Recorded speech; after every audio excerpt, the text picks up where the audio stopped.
हमारी संस्कृति एवं सभ्यता ने हमें ऐसे कई बेजोड़ संस्कार, तत्व और व्यवस्था दिए हैं जो हमारे वर्तमान और भविष्य के बहुउपयोगी होने के साथ साथ अमूल्य है।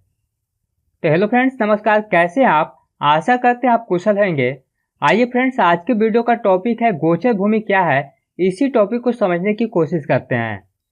तो फ्रेंड्स, भारत शुरू से ही कृषि प्रधान देश रहा है।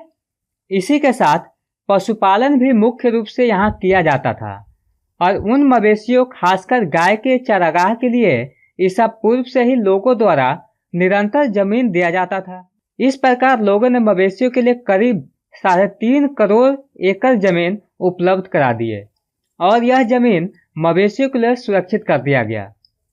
इस जमीन पर काफी संख्या में वृक्ष भी हुआ करता था, जो कि पर्यावरण के लिए काफी महत्वपूर्ण था। हालांकि समय के साथ साथ मवेशियों की संख्या भी घटती गई और धीरे धीरे भूमाफियाओं ने इस जमीन पर अवैध कब्जा करना शुरू किया और इसी जमीन को गोचर भूमि कहते हैं। तो फ्रेंड्स, वैदिक काल से ही भारत में गौ माता को चरने के लिए जमीन उपलब्ध कराया जाता था। इसके लिए राजा और प्रजा दोनों वर्गों की ओर से जमीन दान स्वरूप दिया जाता था, जिस पर गाय और अन्य पशु चरती थी। इस जमीन को गोचर भूमि कहते हैं। गोचर भूमि सार्वजनिक जमीन होता है। इस पर किसी व्यक्ति विशेष का अधिकार नहीं रहता है। गोचर जमीन को भारत के अलग अलग राज्य में कई नाम से जाना जाता है, जैसे राजस्थान में गमाऊबीर या ओरन भूमि, तो गुजरात में गायरन या गोथान के नाम से जाना जाता है। वहीं महाराष्ट्र में गोमल और उत्तर प्रदेश, बिहार में गोचर या चारागाह के रूप में जाना जाता है। गोचर जमीन का उपयोग मुख्य रूप से गाय के चारागाह एवं गौशाला के रूप में किया जाता है। पूरे भारत में करीब 3,35,40,000 एकड़ गोचर जमीन है।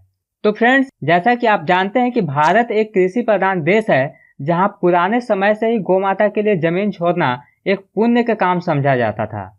और आज के समय में जितने भी गोचर जमीन है, लगभग उस सभी जमीन पर लोगों ने अवैध कब्जा किए हुए हैं। बहुत सारे लोग इसका फर्जी पट्टा बनवा चुके हैं और बहुत से गोचर जमीन की प्रकृति बदल दी गई है। इस प्रकार अधिकतर गोचर जमीन पर लोगों का अतिक्रमण है, जिसे अतिक्रमण मुक्त कराया जाना चाहिए और इसका उपयोग सार्वजनिक होना चाहिए। तो फ्रेंड्स, आज का वीडियो यहीं पर समाप्त करते हैं और आपको बताना चाहेंगे कि हम लोग जमीन के प्रकार को समझ रहे हैं।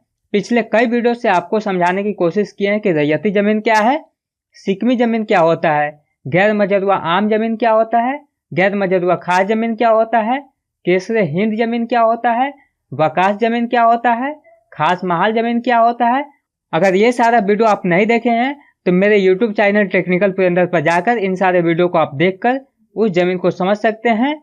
अगर आप मेरे चैनल पर नए हैं तो मेरे चैनल को सब्सक्राइब कीजिए, साथ ही बेल का आइकन भी दबाना न भूलें। फिलहाल इस वीडियो में इतना ही, फिर अगले वीडियो में मिलते हैं। तब तक के लिए धन्यवाद। आपका दिन शुभ हो।